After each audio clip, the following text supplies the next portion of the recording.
বেগম জিয়াকে নিয়ে।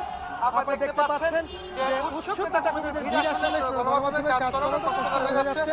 বেগম জিয়াকে দেখানোর চেষ্টা করে যাচ্ছি আমরা, কিন্তু সেটা কিন্তু সম্ভব হচ্ছে না। সব মিলে যদি বলা যায় আজকে প্রায় 1 যুগ পর বিএনপি চেয়ারপারসন বেগম খালেদা জিয়া চেষ্টা করতে যাচ্ছেন সশস্ত্র বাহিনী দিবস অনুষ্ঠানে তার একটা আমন্ত্রণে 26 সদস্য বিশিষ্ট একটি প্রতিনিধি দল আজকে যাচ্ছেন।